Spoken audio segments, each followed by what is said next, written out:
Hi everyone, welcome to the second episode of our podcast series where we try to amplify the voices of migrants living here in Sicily. Through this series, we aim to provide a platform for migrants to express their stories and the challenges they face and try to foster a greater understanding between the different communities. Today, we have the pleasure to welcome Abbas, who will tell us about his journey to Sicily and the challenges he faces in his daily life. This conversation will take place in French as Abbas feels more comfortable speaking in this language. However, subtitles will be available so that everyone can follow along. Let us now listen to Abbas. Bonjour Abbas. Bonjour madame. Est-ce que tu peux nous en dire un peu plus sur toi, quel âge tu as, d'où est-ce que tu viens, est-ce que tu faisais avant de venir en Sicile? Ok, y a pas de souci. Moi je m'appelle Kindo Abbas, je viens de Burkina Faso et j'ai 16 ans. Ok. Si. Et du coup, quelles étaient les raisons principales qui t'ont mené à quitter ton pays?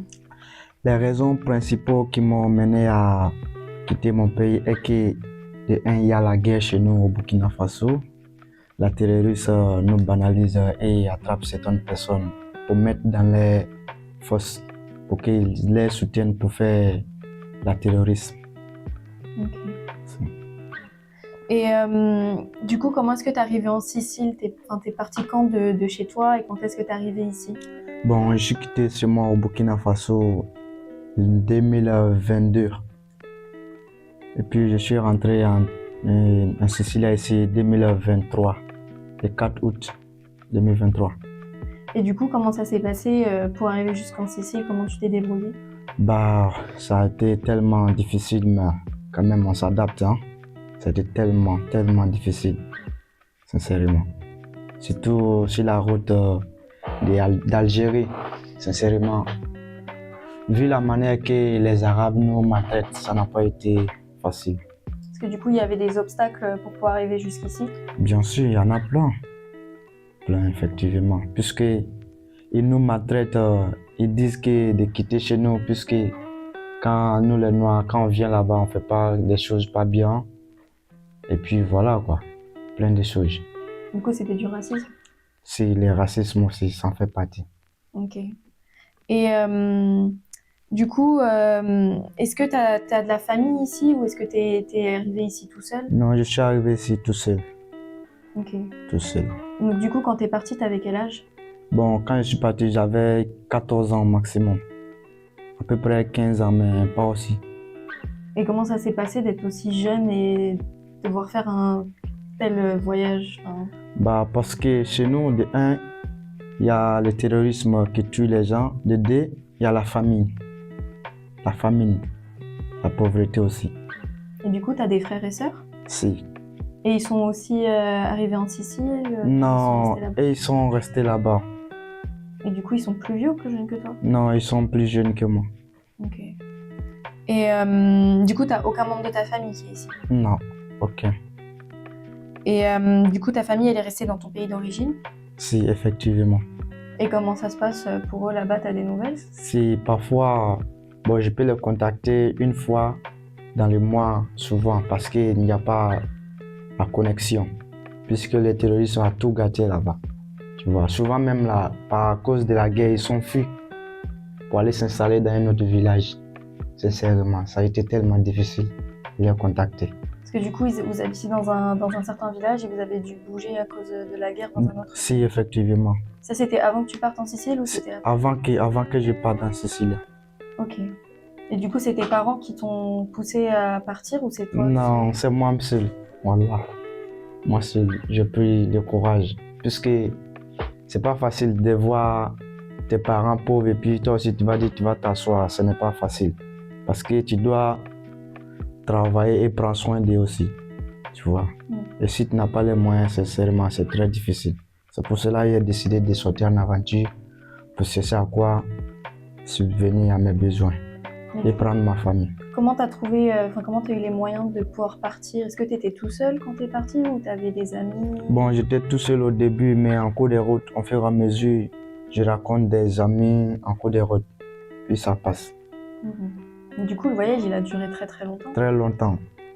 J'ai fait 6 mois en Algérie. Ok. Et puis à peu près 1 an en Tunisie. Ok. Et du coup, pendant ces 6 mois et ces 1 an, qu'est-ce que tu faisais dans ces pays? Bon, je faisais, comment on appelle, Miratore, la construction. Ok. J'aidais les gens à construire les murs et puis voilà. Souvent, on pousse les brouettes. C'est ça quoi manger. C'est de la galère en fait. La galère totale. Mais du coup, tu étais payé pour ça? Si, Donc, t'avais pu envoyer de l'argent à ta famille? un peu. Puis aussi, je me suis vivre en propos de ça. Ok. Et du coup, pourquoi tu as choisi la Sicile? Ou est-ce que tu as choisi ou juste est-ce que tu as été emmené ici? Bon, j'ai été amené ici par rapport à les documents de l'Europe. Si, m'a amené ici. Quand on est arrivé à Lampedusa, Ok. deuxième jour, on nous a amené à Sicilia ici. Ok. Donc, t'es arrivé à Lampedusa. T'es resté longtemps à Lampedusa? Non, deuxième jour. Je suis arrivé à Lampedusa les 4. Je suis venu ici les 6. Ok. Mais du coup, en tant que mineur, c'était pas. C'était- Comment ça se passait? Est-ce que c'est différent que par C'est rapport aux différent. adultes? En fait, c'est différent. C'est tellement différent des adultes. Parce que si tu es mineur, il y a certaines choses que tu as envie de faire, tu ne peux pas les faire. Puisque tu es mineur. Tu vois. Souvent, tu veux sortir pour te promener, pour te distraire le cerveau, mais tu ne peux pas sortir. Oui, parce que du coup, ils ont une vigilance plus accrue par rapport aux mineurs. Si, il y a les règles des mineurs aussi, donc tu dois suivre ça. Ok. Afin que tu aies les documents. Ok. Et du coup, tu m'as dit que tu étais arrivé le 4 août Le 4 août 23, si. Ok. Et du coup, tu étais arrivé à Agrigento directement ou tu es arrivé dans une autre ville en Sicile? Non, ça Agrigento directement. Je suis venu au village, moi c'est direct. Ok. De Lampedusa directement à village de Moissel. Ok. Si. Et du coup, depuis ce moment-là, qu'est-ce que tu fais? Du coup, tu étudies, tu travailles? Bon, j'étudie un peu les soirs. Et dans les matins, il y a des jours où je m'en vais au travail. Et qu'est-ce que tu fais comme travail? Bon, souvent, je m'en vais au restaurant, comme Lavapiate. Et laver les assiettes. Souvent, on fait les pizzas. Ok. Si, c'est ce qu'il fait souvent. Et du coup, quelle idée tu te faisais de ta vie sur le sol européen? Pourquoi tu as décidé de venir en Europe? Bon, voilà, j'ai décidé de venir en Europe puisque de chez nous, il y a la guerre, comme je l'avais dit avant. De deux, la pauvreté fait partie, la famine. C'était tellement compliqué. Tellement. Et du coup, c'est pour ça que tu as décidé de venir en Europe? Voilà. Ok. Et dans le futur, tu aimerais que ta famille te rejoigne? Ou tu comptes retourner au Burkina Faso à un moment ou Non, rester ici? pour le moment, dans le futur, j'aimerais que ma famille vienne me rejoindre en Europe. C'est possible, s'il y a la possibilité. Ok. Et du coup, une fois que tu es arrivé en Sicile, comment ça s'est passé les premières semaines ici pour toi? Bah, la première semaine, c'était la galère puisque je me sentais tellement triste. Je connaissais personne. Et voilà quoi. Si tu es étranger dans un coin, tu es tout en seul. C'est pas facile, sincèrement. Et du coup, t'habitais où? T'étais avec qui? En Sicile, hein? Bon, j'étais au campo avec mes amis, quelques amis. Ils sont présentement là à la maison. Ils étaient aussi mineurs ou c'était des Si, mineurs, ils sont des mineurs aussi. Ok. Et ils venaient aussi du Burkina Faso ou ils venaient d'autres? Non, d'autres pays. Mali, il y a les Maliens, il y a les Sénégalais. C'est moi seul qui suis burkinabé là-bas. Ok. Tu vois, c'est pas facile, hein. Je suis seul burkinabé. Du coup, t'es seul du Burkina Faso? Si, qui est là-bas. Et du coup, vous parlez pas les mêmes langues? Non. Et vous arrivez à vous comprendre en parlant anglais, italien? Italien un peu. Ok. Il y a des autres aussi qui parlent français. Je parle plusieurs langues. Hein. De chez nous, il y a plusieurs langues que je parle. Le moré, le djoula, le bissa. Bon, le français un peu. Ouais. Et puis voilà, je parle au moins 5 langues. Ouais, parce que tu parles aussi anglais et espagnol. Anglais un peu seulement. Et comment t'as appris toutes ces langues? Bon, par les focaux de la vie, hein. Parce que souvent, si tu arrives dans un coin, il faut y t'adapter. Ouais. Et justement, comment tu as réussi à apprendre une nouvelle langue, à t'adapter à une culture qui était différente de la tienne? Parce que quand tu prends la langue, c'est facile, quoi. Parce que quand tu ne comprends pas la langue, tu peux rien faire dans la ville. Parce que quand, par exemple, si tu t'en vas au marché, tu vas acheter quelque chose, la personne ne comprend pas ce que tu dis, ça sera tellement compliqué. Tellement. Et du coup, tu as pris des cours d'italien? Si, un peu. Les cours d'italien à l'école, comme ça. Souvent, on va à l'école, on étudie un peu. Et voilà, aussi à la maison, souvent. Ok. Ouais. Donc, tu as des cours d'italien quand tu vas à l'école l'après-midi? Si. Ok. Et du coup, comment est-ce que tu vis le fait d'être mineur, d'être sur un autre continent, loin de ta famille, loin de l'environnement auquel tu es habitué? Ouais. Sincèrement, c'est pas facile. À ce sujet, je préfère passer puisque il y a là trop dedans. Ouais, Mais je préfère rester silence. pas de problème. Ouais. Et est-ce que tu as été l'objet de stigmatisation ici en Sicile ou est-ce qu'on t'a fait sentir mal à l'aise ou pas à ta place? Bah, au début, oui, mais maintenant, on s'adapte. Hein. Au début, j'étais mal à l'aise, tu vois. Et puis, le racisme aussi, je remarque souvent, ça compte aussi souvent, tu vois. C'est du coup, tu as été l'objet de racisme ici en Sicile? Si, pas certaines personnes, oui. Tu vois. Mhm. Et je perds dans mes fiches. Et du coup, est-ce que malgré tout ça, tu as réussi à créer des relations avec les locaux ou t'es resté ou t'es juste resté ami avec les autres personnes migrantes? Bon, je suis simplement ami pour le moment.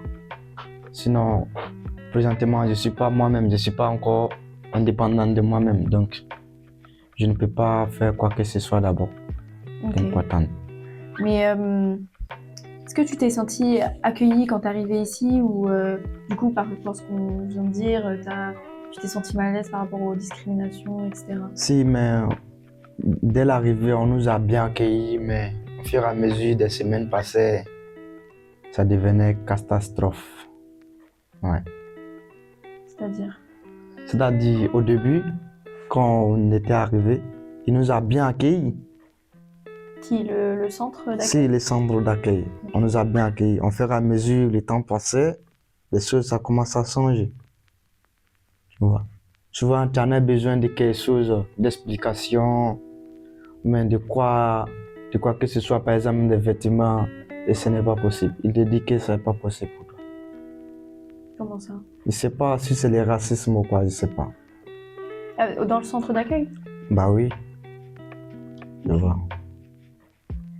Et du coup, tu m'as dit que tu allais à l'école. Oui.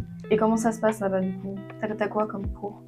Comme cours en Sicile ici, bon, j'ai fait l'italiano, Ok. l'histoire géo, mathématiques, la science et la biologie. Ok. Et du coup, ça se passe bien là-bas? Oui, alhamdoulilah, ça se passe super bien. Et il y a d'autres personnes migrantes ou il y a aussi des locaux? Si, il y a plein de migrants qui sont là. Bon, souvent, il y en a pas mal de... Il y a au moins 3 Italiens qui étudient avec nous aussi. Ouais. Et vous étudiez de quand à quand du coup? De lundi à vendredi. Et du coup, juste l'après-midi? Si, toujours juste après-midi. Et comment ça s'est passé pour pouvoir s'inscrire dans cette école? C'est toi qui as dû faire les démarches? Non, c'est le centre d'accueil qui a fait les démarches. Ok. Et du coup, c'était pas trop compliqué de devoir recommencer des études? Bah, on va dire c'est compliqué, mais on va y s'adapter. Puisque on veut, si tu veux, tu peux. Tu vas y t'adapter, forcément. C'est du coup, pendant tout le temps où tu étais du coup Burkina Faso, tu étudiais aussi? Bon, j'ai étudié un peu. Et du coup, pendant toute ta traversée, t'as dû arrêter tes études et juste travailler ou? Si, j'ai arrêté puisque je n'ai pas l'occasion de continuer mes études. Oui, pendant du coup les 6 mois où tu étais en Algérie et 1 an en Tunisie, tu n'avais pas d'occasion d'étudier, ils ne Non. proposaient rien par travailler. Non, pas de travail. Ok. Et ça, du coup, tu l'as vécu comment? Ça te manquait d'étudier ou Bah oui. Puis souvent même, vous êtes au chantier et puis voilà. Et comment on appelle, les polices vous cherchent à attraper. Tu fais gaffe. Tu feras mieux de t'en débarrasser de ce coin. D'aller t'installer dans un autre coin encore à nouveau. Tu vois. C'est tellement compliqué. Et du coup, c'est un peu dans les mêmes genres de questions que je t'ai posées, mais du coup, est-ce que t'as eu des défis quand tu as voulu poursuivre tes études ici, enfin, que ce soit la barrière de la langue ou les trucs les démarches administratives ou les personnes juste? Non, pour le moment, je n'ai pas encore fait cette démarche d'abord. Puisque présentement, je suis dans le centre d'accueil. Et puis voilà, je dois étudier la langue un peu. Puis d'ici, j'aurai un peu les papiers. Quand je serai un peu stable, je vais essayer de voir ça. Et du coup, comment ça se passe la vie au centre avec les autres? Bon, on va dire, bon, c'est un peu bon, hein. On va y s'adapter quand même. Parce que quand je dis comme ça, il y a certaines choses, quand tu vois, la vie ne nous donne pas des cadeaux, mais on va y s'adapter. Si. Parce que du coup, c'est devenu des amis maintenant, tu es à l'aise avec eux. Forcé. Parce que si tu dis avec quelqu'un, en fur et à mesure, tu vas t'adapter à la personne. Tu vois? Du coup, t'as ta propre chambre, t'as ton propre espace, ça va? Bah oui, on est deux dans la chambre, non? Dans la chambre au moins. Ça se passe bien? Bah oui. Et du coup, est-ce que c'est toi qui as dû faire des démarches pour pouvoir obtenir des papiers pour pouvoir rester ici en Sicile? Ou est-ce que c'est le centre qui s'en occupe? Bon, c'est le centre qui s'en occupe, mais à un moment donné, toi-même, tu dois y aller faire la commission. Je sais pas comment on dit ça en français. Les Italiens disent ça, la commission. La commission? C'est comme interview, tu vas aller, ils vont te poser des questions. Quel est l'objectif? Et puis tu as quitté ton pays, qu'est-ce qui s'est passé en période de la route, ainsi de suite. Ok, donc c'est des questions de pourquoi tu es venu ici, qu'est-ce que tu comptes faire ici? Effectivement. Ok, oui, ok. Et du coup, c'est plus encadré vu que tu es un mineur, tu avais quelqu'un avec toi? Si. Ok. Et ça s'est passé comment? T'as obtenu des papiers après? Quand est-ce que tu as eu cette interview? Directement après que tu sois arrivé en Sicile? Non, ça a duré, il n'y a pas longtemps. Ça fait au moins 2 mois comme ça que je suis parti. Je suis parti le 4, non? Si je me trompe. Le 2 décembre, en commission. Ok, donc ça a pris quand même du temps pour pouvoir demander. Ça a pris du temps. Ouais, 1 an et demi? Si, ça a pris du temps. Et parce qu'ils avaient fait les démarches dès que tu étais arrivé ou ils s'y sont pris un peu plus tard? Non, c'est un peu plus tard, puisque eux aussi ils sont là, ils disent qu'il y en a plein de migrants. Donc, ils vont y adapter, il va falloir attendre mon tour. Ok, oui, parce que du coup, il y a beaucoup de personnes, donc ils ont beaucoup de paperasse à gérer. Ok. Et du coup, tes papiers, tu les as maintenant? Non, je n'ai pas encore les retirés. Mais il y en a certains, ils sont à la maison, je les ai oubliés à la maison. Ok. Désolé. Pas de souci. Et du coup, est-ce que tu as eu des personnes ou juste des ressources qui t'ont aidé à faire face quand tu avais des problèmes ou du coup ce genre de problèmes administratifs? Des ressources, c'est-à-dire? C'est-à-dire, je sais pas, des centres d'aide, des personnes à qui tu pouvais parler? Oui, si, il y en a au moins. L'un de nos grands, il est dans le campo là-bas, dans le centre d'accueil là-bas. Souvent, si je veux des informations, je m'avais les demander. Okay. Il m'explique comment il s'adapter pour y avoir passé la commission.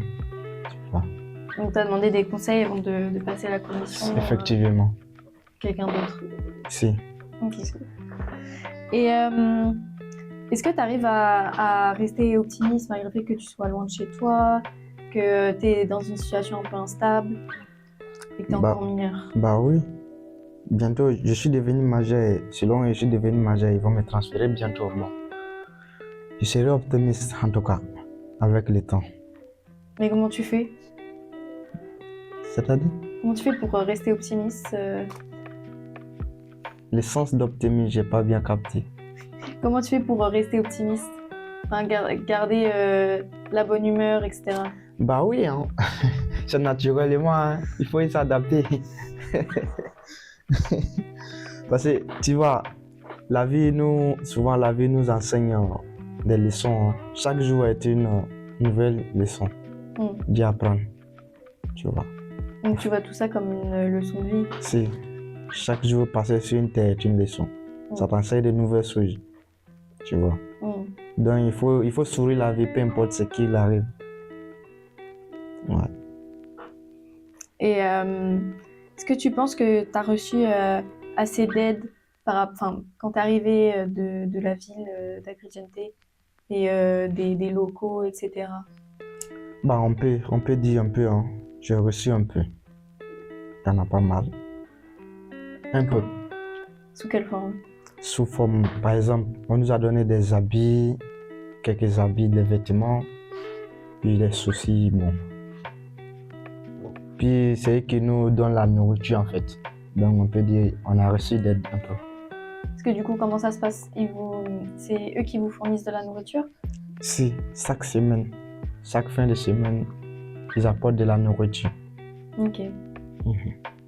Et du coup, quand tu m'as dit que tu travaillais aussi en plus de tes études, Si. tu travailles quand du coup? Bon, je travaille de lundi à dimanche, Toute la semaine? toute la semaine. Mais pour le moment, comme ils veulent me transférer, je dis faire repos d'abord. Et tu fais quels horaires du coup quand tu travailles du lundi au dimanche? Je fais 7 heures du travail. 7 heures de travail? Si. Et comment tu arrives À gérer l'école et le l'école? travail. Bah, c'est facile ça. Si tu veux, c'est facile. Si tu veux, tu peux. Ouais, mais tu commences à quelle heure le travail? Je commence à 5 heures souvent à 6 heures. Et je descends à 13 heures. Mais comment tu fais pour avoir de l'énergie après pour aller à l'école et avoir de l'énergie pour étudier? Bah, si tu crois en toi déjà, j'espère que c'est déjà l'objectif. Hein. Tu crois passer dans ton cerveau, tu crois que tu as une vision à atteindre. Ouais, t'as un objectif. C'est à Ce atteindre. qui te fait tenir en fait, c'est Si. d'avoir un objectif. Effectivement, ça te donne le courage de toujours barrer, d'avancer, tu vois. C'est ça en fait. Mhm. Et du coup, après, tu voudrais continuer les études? Effectivement. Tu voudrais faire quoi comme études? Bon, j'aimerais étudier pour avoir quand j'aurai mon bac. Mhm. Bon, j'aimerais être ingénieur des bâtiments. Ok. Ouais. Du coup, tu voudrais rester en Italie pour faire ça? Bon, non, voyons voir pour l'instant. Après les documents, quand j'aurai mes documents, voyons voir. Mhm. Mhm. Donc potentiellement pas rester en Italie. Non. Tu voudrais aller où idéalement? Je préfère ne pas dire les noms. Pas de souci. Et du coup, qu'est-ce que tu espères du futur? T'aimerais que ta famille elle vienne en Europe? Effectivement, je t'avais répondu cela. J'aimerais qu'ils viennent habiter en Europe. Si il y a les moyens possibles, qu'ils viennent. Parce que j'aime, avec la famille, tu te sens trop à l'aise. Puis avec la famille, tout ira bien, Inch'Allah. Tu vois. Parce que du coup, ils sont encore tous restés là-bas. Et t'as combien de frères et sœurs? Une seule frère et 2 sœurs. Ok. Et ils sont tous plus jeunes que toi? Si. Et t'as des nouvelles d'eux en plus de tes parents? C'est papa. Non, papa, lui, n'est plus. Désolé. C'est maman et les petites sœurs qui sont là. Tu vois. Et bon, ça, du coup, j'en ai déjà parlé. Du coup, tu prévois pas forcément de rester en Italie. Effectivement. Et est-ce qu'il y a quelque chose d'autre dont tu voudrais nous faire part, quelque chose que j'ai pas posé comme question mais que tu voudrais évoquer? Non, je crois que c'est bon comme ça. Ouais. Et est-ce que selon toi, il y a des choses qui restent incomprises vis-à-vis des migrants, comment les gens les perçoivent leur expérience, etc. Bah oui.